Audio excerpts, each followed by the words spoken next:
information to go with it. So,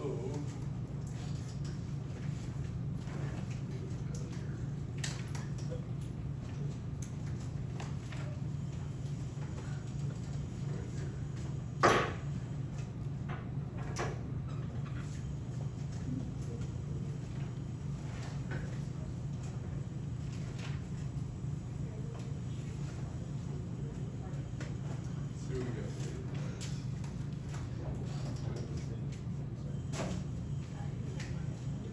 Okay, good. So here, let's go ahead and write down what this topic is today. So we were getting started with the central force problem. And that's going to be Newtonian gravity, right? Newton's law of gravity, I'll just write Newton gravity. But Newton had to discover his law of gravity somehow, and Kepler and his laws of planetary motion play a big role there. So if you haven't heard of these or don't remember them, they're important.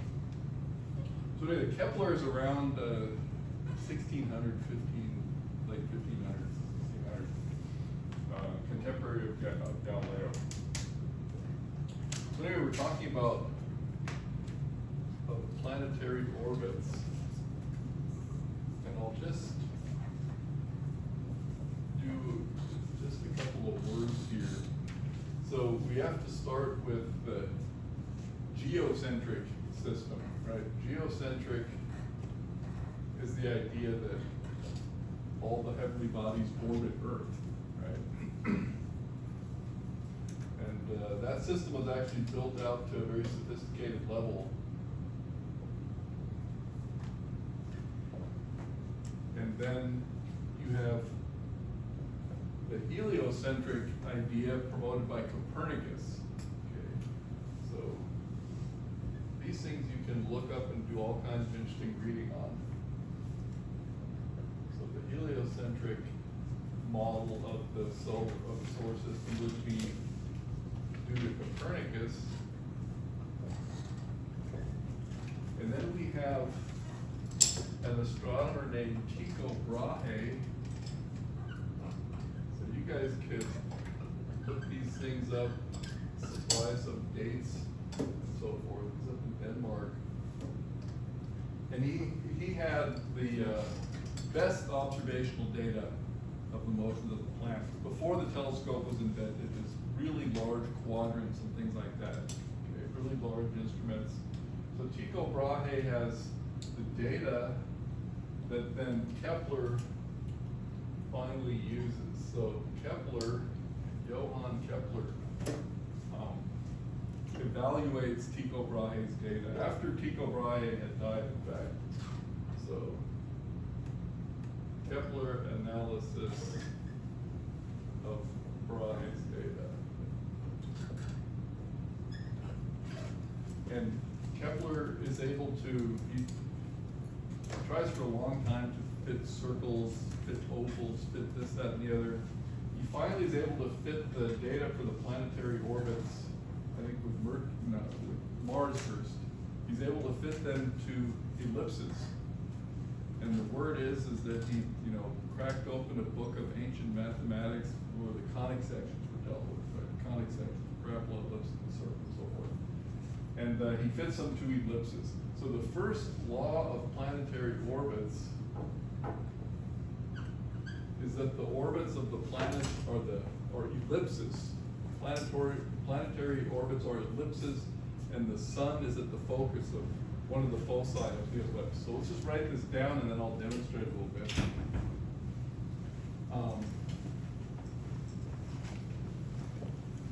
And at the time, he had the first few orbits, the inner planets. The outermost ones hadn't even been discovered yet. Okay. Planetary orbits are ellipses with the sun at one focus.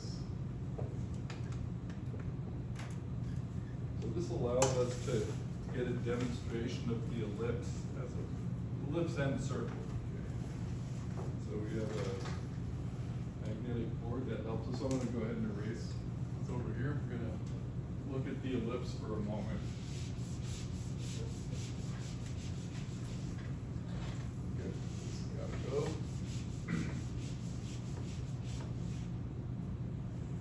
So the ellipse is the set of all points that are in the plane that are equidistant from 2 points instead of one. You know, the circle would be the set of all points equidistant from that center of the circle. We could trace out a circle. The ellipse, take 2 points that are separated, and the sum of the distances to these 2 points remains constant, which is why you can just do this with a string. I think this loop is a bit long. We'll deal with that.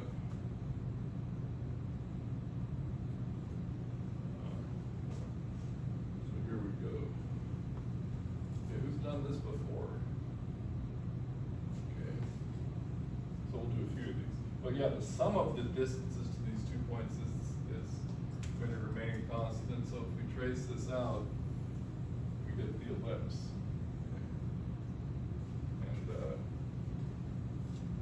Not a better job, but you get the idea, right? That's the ellipse, and you'll notice I could separate them more, and I'll get a more elongated. Get a more elongated ellipse if I separate these like so.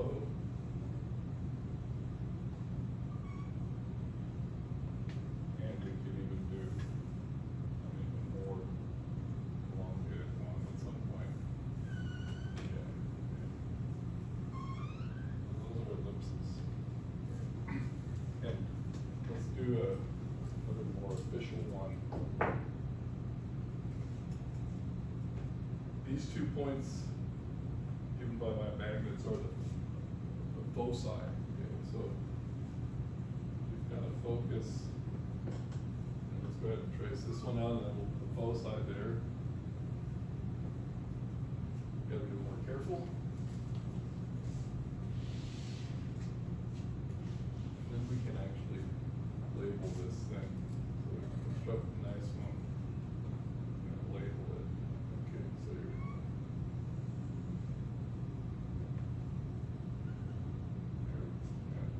good enough. Okay, so we've got a focus here,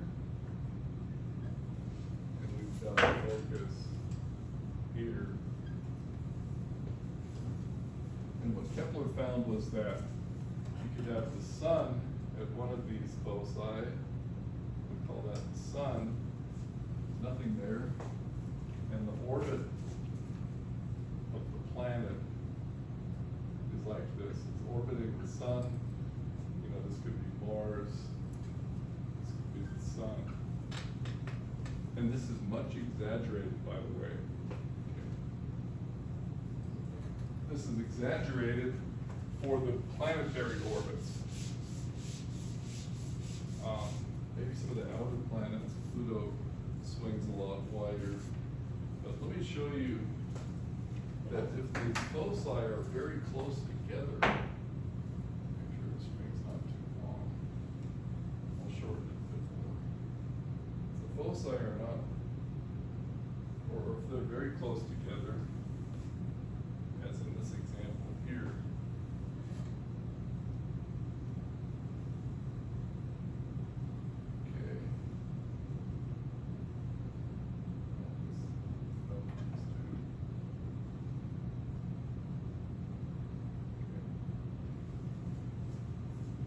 then the ellipse is really indistinguishable from a circle.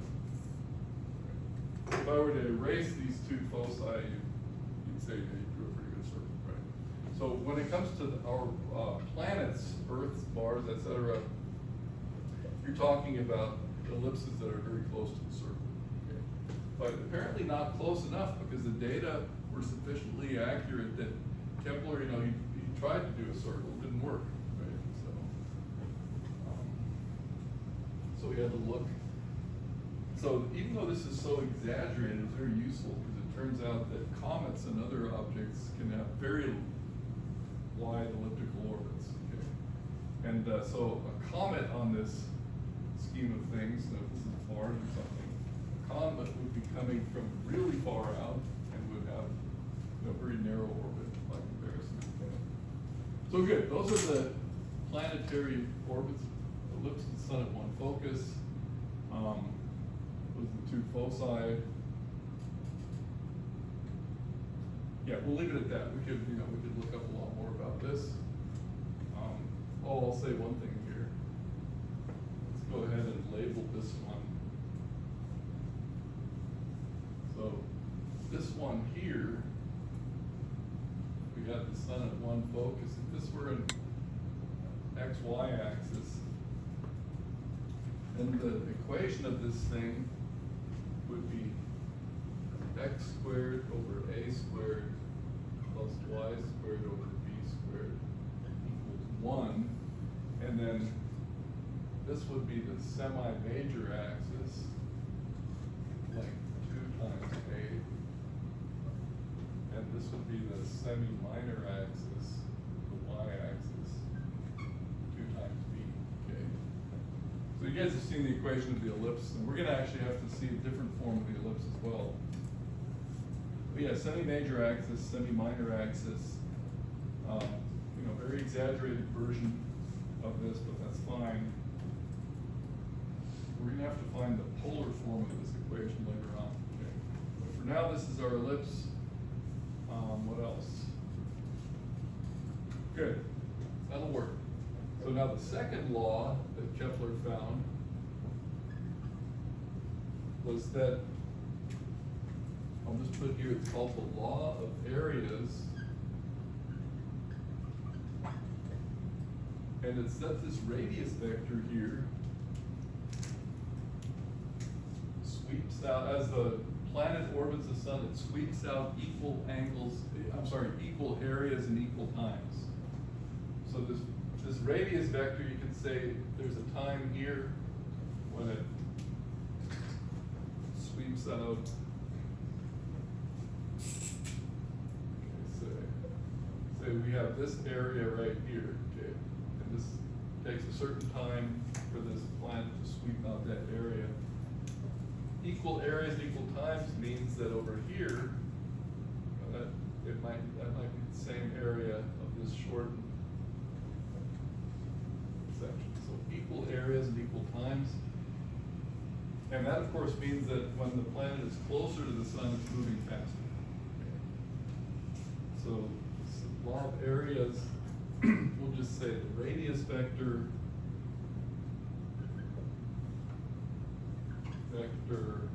sun to planet sweeps out equal areas in equal times.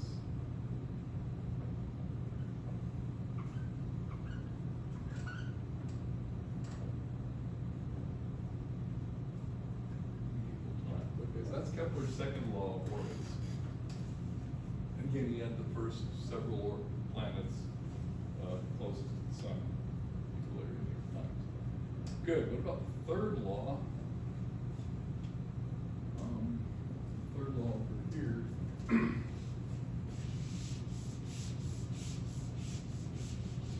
So the third law refers to the system as a whole. And this is the law of periods.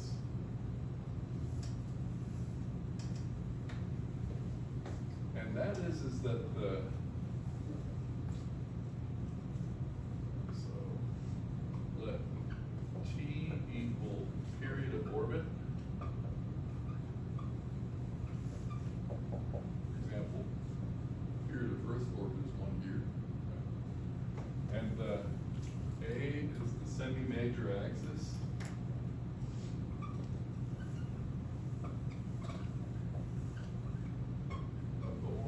Planet, and yeah, we go ahead and put that here in your notes.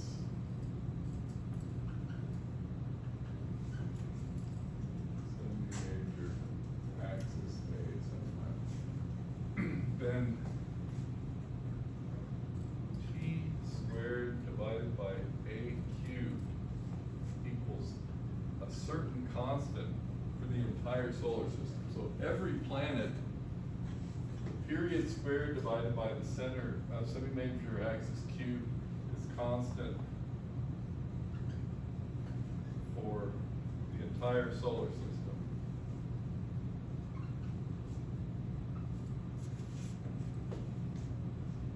And who knows what those units, what the constant is? That would depend on the choice of units. But let T equal 1 year and A equal 1 astronomical unit.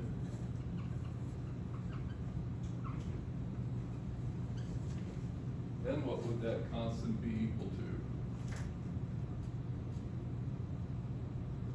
Any astronomers in the room? 1 AU. Yeah, so if this were 1 astronomical unit and this were 1 Earth year, then this constant would be 1. Nice choice of units, right? But as it is, you know, this, if you measure Jupiter's orbit in Earth years, it's like 12 years or something, larger number there. Okay, so it's going to be some different number. I'm just pointing out that this ratio is the same for all the planets in the solar system. And that was Kepler's third law, law of periods. Equals. So yeah, make sure you know it's the same constant. It's some number depending on choice of units. So I'll just finish this thought. Then constant equals 1 in those units. So yeah, those are Kepler's 3 laws of planetary orbits. And Isaac Newton used these laws in order to derive his law of gravity. Okay? So that's not always stated in all the books, but it should be, and it's a well-known fact. So who knows Newton's law of gravity? I think we mentioned it the other day, right? It's that 1 over r squared law. Okay? So how would you get from Kepler's laws to Newton's law of gravity? And that's what we'll talk about next. So good, we have Kepler's laws. You should look into these some more if you're interested. Endless material on them, very interesting. So I'm going to go ahead and erase all this stuff. I'll leave that one up there. That's the one we're going to use specifically.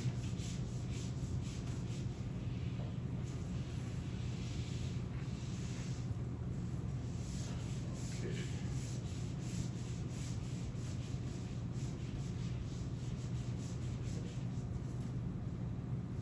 Next, Isaac Newton.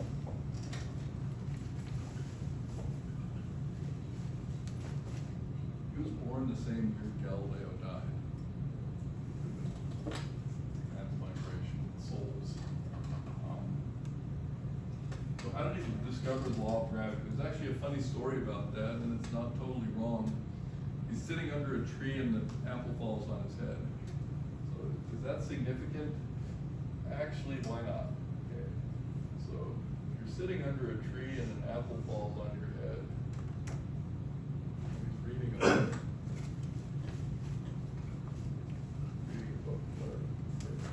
So the significance of this is that there's also a moon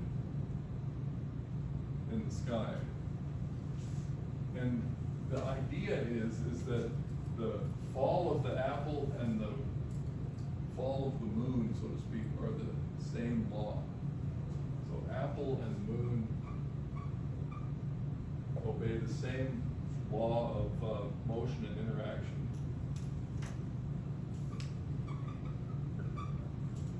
Same law. But the law that the apple's obeying is just the law of free fall. Okay. So we got free fall. And in particular, force, actually let's say when we say the same law, we'll say the same force law. Just to be true. So the force is proportional to the mass of the apple. Okay. And for the moon, well, what's going on with the moon, and this is already known to Newton, of course, is that it's orbiting the Earth, right, in a roughly speaking, a circular orbit. Okay. So for the moon, the force is also proportional to a mass, is what it's going to say. But the moon is in a circular orbit.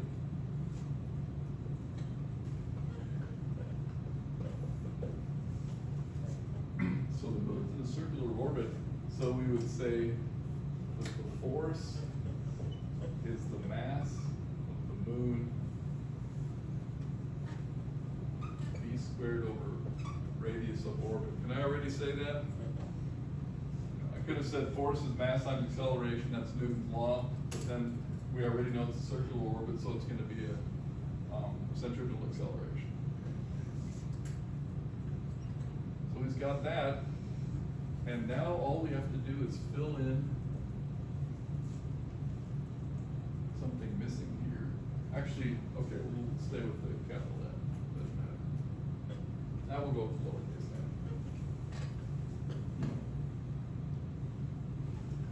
As well. Okay. So here we go. I'm saving uppercase n for something else. So here we go. The speed is 2 pi radius of orbit divided by time. Right? Distance over time. We're going to square that and divide by r. So we're going to have m 4 pi squared. That's not going to concern us. We have r squared r t squared. And here's where the punchline comes in. So he's approximating this by a circle, and if you have a circle, then this semi-major axis is just the radius. So this next step here, I'm just going to write proportional r squared over r, and then I've got that a cubed, which is to say, right, t squared is proportional to a cubed, so t squared is proportional to r cubed, 1 over r squared. See, so that's where the inverse square law is first inferred. Okay. In other words, if Newton's system of mechanics is consistent, and if it holds true for heavenly objects, then you're going to have a 1 over r squared law. So yeah, you actually had to have this idea. You had to have that formalism in place in order to apply it to this.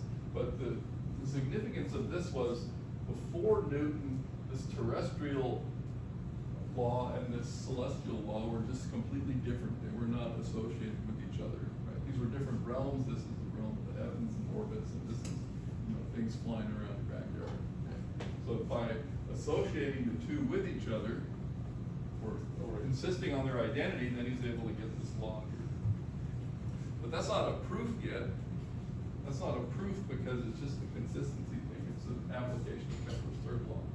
So he had to apply this to different objects than the planetary orbits. And what he did was he tried it out on the moon, Earth's moon, and he found, and I can show you the consistency check he found with Earth's moon. And then he and his generation, they would look at Jupiter and the moons of Jupiter, right? And they would see that all those different moons of Jupiter were obeying a similar law. It's no longer that same constant, right? This constant is for the sun and the planets, but if you go to the Earth and the moon system, it's going to be a different constant. If you go to Jupiter and its moons, it's a different constant. But the law is always going to hold like this. So there you have it. That's where Newton's law of gravity comes from. And of course, this is very famous, right? The inverse square law. So guys could you could test it on the moon. And actually, you know what? I'll just write it down real quickly how this works for the moon, the Earth-Moon system. And I think that was Newton's first testing it. So for Earth and Moon, and these are rough numbers, but they work. We have the Earth here in the middle, and the distance to the moon. So our Earth-Moon is known to be approximately 60 Earth radii. Known to be approximately 60 Earth radii. And the force of gravity on Earth, we have F equals mg. G equals 9.8 meters per second squared. That's, that's if I'm standing on a scale, but it's also if I drop an object here in the room, right, it accelerates down to 9.8 meters per second squared. If I do the horizontal throw that we've been talking about, or the local Earth orbit, that's also 9.8 meters per second squared towards Earth. So what about for the moon? The moon, we're going to have F equals some mass. The moon, I'm going to write the moon's orbit here. Okay, so the moon is the little mass that we're talking about here. It's orbiting Earth. And as we just said before, v squared over r.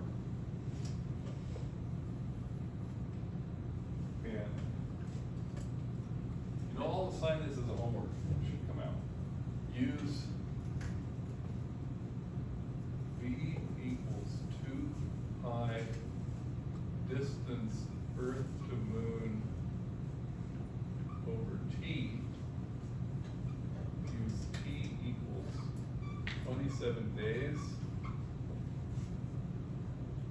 Of course, convert in seconds, right? You have to convert this to seconds.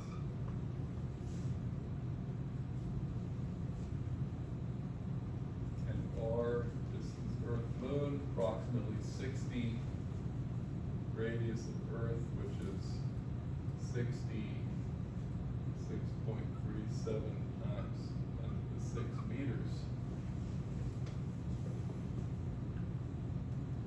And if you plug these numbers in, you should get an acceleration, a centripetal. That acceleration should be 1 over 60 squared times 9.8. A sub c, I'll put an exclamation point up here, because the inverse square law, 60 distances out, 1 over 60 squared, right? So it should be 1 over 60 squared. So 1 over 3600 times 9.8 meters per second squared. That's the consistency check that Newton used. So it just keeps getting weaker and weaker, the acceleration does, according to the 1 over r squared law. Okay. So the argument is that you're 1 Earth radius above the surface of Earth and your acceleration is 9.8, and you're 60 Earth radius above, then it's, because of the inverse square law, it's 1 over 3,600 times 9.8. So check that out with those numbers there. I've done it before, and it comes out reasonably accurate. And so that's where this law comes from. Good. So in this short of a time, that covers a lot of territory. You guys can look this stuff up if you want to know more about it. But this little assignment, is good consistency check. And like I said, he then did this for the Saturn had moons, Jupiter had moons. The astronomers, as they got better and better data in there, you could start testing these things out. By the way, this was all done without actually knowing the universal gravitational constant. Just knowing these proportionalities, and you would get relative quantities, right? Relative to something else. So I guess I should bring up the universal gravitational constant. So all this stuff was done at this level. Actually, yeah, these numbers were known, right? Let's go ahead and put a little more about Newton's law now, as formulated by us nowadays. So let me read this too. So what we say now is we've got a mass, we've got a mass and a second mass. They're separated the distance r, and they exert an equal and opposite force on each other. That's Newton's third law, right? The equal and opposite aspect. And we say that the force that these objects exert on each other is, well, we already said it's proportional to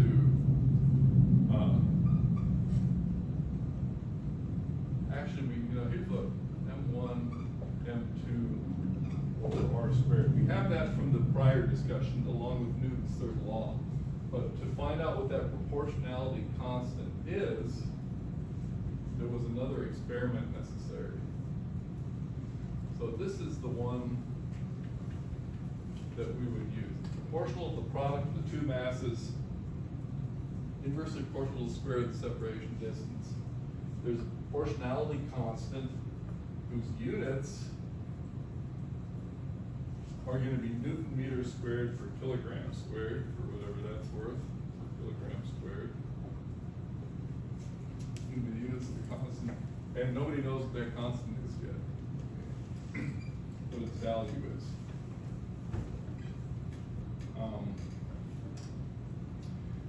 And another point is that for extended masses,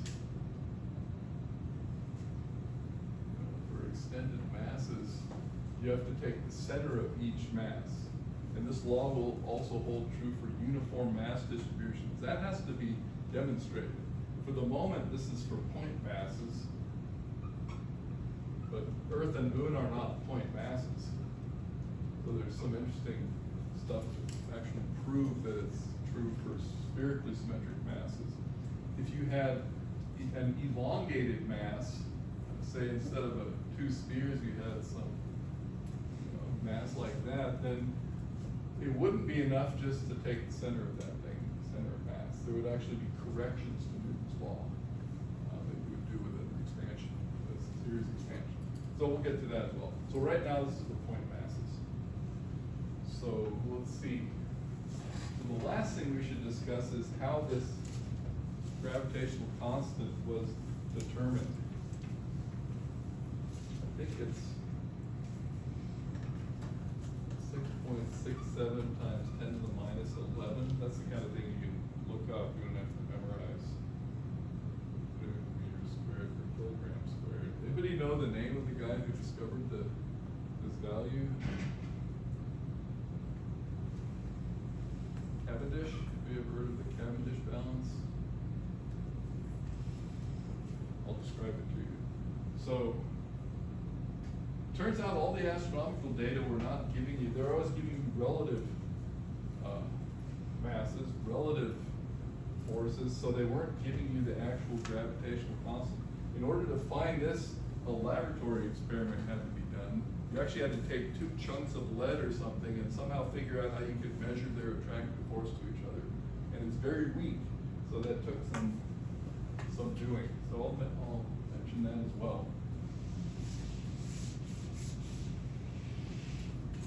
Was this the guy who took pendulums and hung them near mountains or something? That's the idea. I don't know if Cavendish did that. Well, was there someone who did that? No doubt, no doubt. But to do it in a controlled way, especially if the mountain had a big lump of gold in it, then you might get some deflection. But yeah, that is the idea of the Cavendish balance. So what Cavendish did was what Coulomb did later. He takes a cable and has a rod here and puts some dense objects at the end. And then he brings in, symmetrically, he brings in, you know, like bring in on a wheelbarrow. He did bring it on a wheelbarrow. But he brings in two large masses, and since I'm trying to draw some perspective here, I'll do a top view in a moment. But yeah, he brings in two large masses here, and you get an attraction and the cable twists, right? And it's a very slight amount. And nowadays you put a little mirror there and bounce a laser off it so you could register the twisting of the cable properly. So there's a force of attraction, and why don't they collide? Because the cable has a torsional constant and it resists the twisting. So at that point, when equilibrium is achieved, then you have a separation distance center to center. You have a certain force from the torsional cable, and you can balance those two. So the Cavendish balance is the one thing. I'll do that. Yeah, we got time. I'll do the top view here. We have one of these in the department. It was never set up. Okay. So the top view is that, you know, the cable is coming out of the center right here, and you bring in a large mass and another large mass. And then this thing twists a bit. And now let's just say they end up like this. And because they twist a known quantity, the cable's torsional constant, you know what the force is, what the torque is, and then you can carefully measure off these center-to-center distances. And, you know, I'll call this D.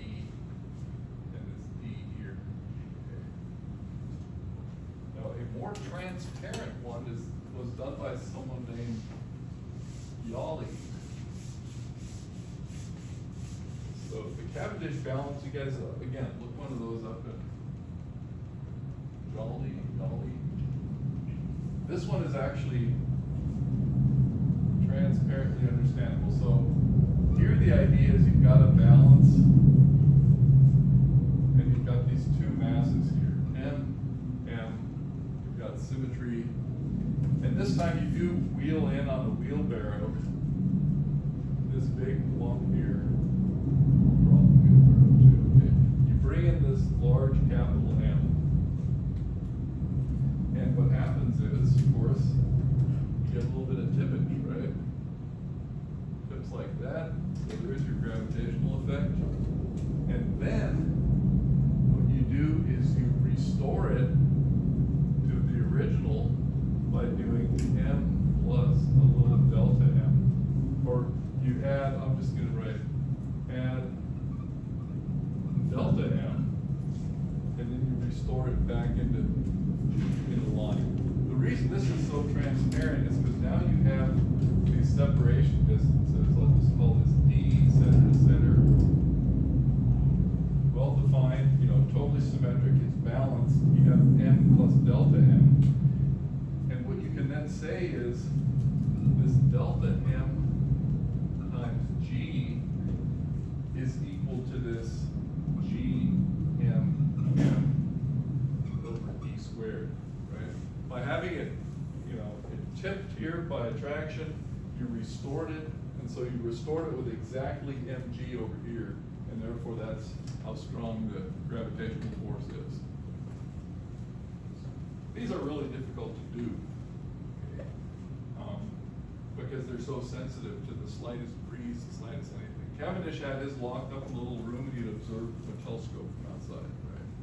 And even then he had to make sure that if there's like a sun on the wall of the room, and there's a little air current, you know, Bernoulli effect, et cetera, all those things had to be taken into account.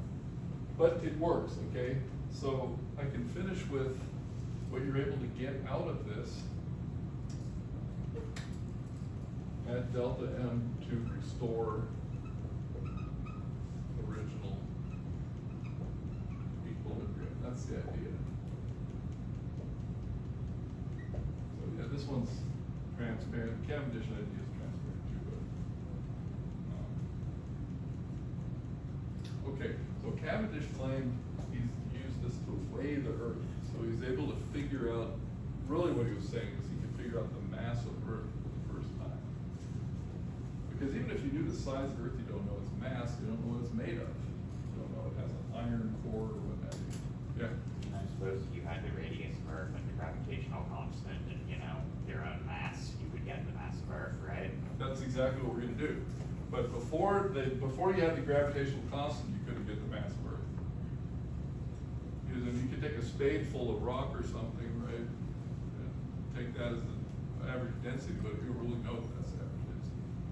So yeah, exactly what you just said there. To find the mass of Earth, you now just need the following idea. So mass of Earth, and I'll just illustrate it. So here's the mass, here's the Earth, here's us standing on top, and on the one hand, my mass times G, that's the force, that's what I'm reading on my scale. On the other hand, by Newton's law of gravity, it's G capital mass of M mass of Earth, M over radius of Earth squared. Those two are now the same. You have to have demonstrated mathematically that the uniform sphere, or not the uniform, but the spherical symmetry gives you this law, but we're probably going to show that next semester, maybe end of the semester. Be that as it may, so what's the only unknown in this equation now? Right? These two cancel. Radius of Earth is known, the only unknown now is the mass of Earth. So mass of Earth is equal to G radius of Earth squared. I'm sorry. Yeah, G radius of Earth squared over capital G. And this, by the way, is how the masses of all those other planets and celestial bodies are known. Because the G here is the same G that holds true for if I were in near Earth orbit. So with the astronomers, if they can figure out what the local acceleration is due to knowing Newton's law and their observations, then they can use this calculation. They have that G, then they can get the mass of the body. And if you have the mass of the body and its size and you have its average density, you start knowing what they're made of. So yeah, Newton's law is really far-reaching. And what we're going to do next is all the techniques of actually solving. So Newton comes up with this 1 over r squared law, but he hasn't proven, he hasn't shown dynamically that Kepler's laws follow from that. Right? He used Kepler's laws to infer it. He got he verified it with the moon, but he has not yet shown that the orbits are ellipses, right? The law of areas, etc. So that's what we're going to do. That's our topic for the next several days at least, right? Next couple weeks. Good. We'll leave it at that. So that fills in all our gaps. And like I said, for the homework, go ahead and calculate that thing for the moon and Earth acceleration. That was Newton's test. See it's true.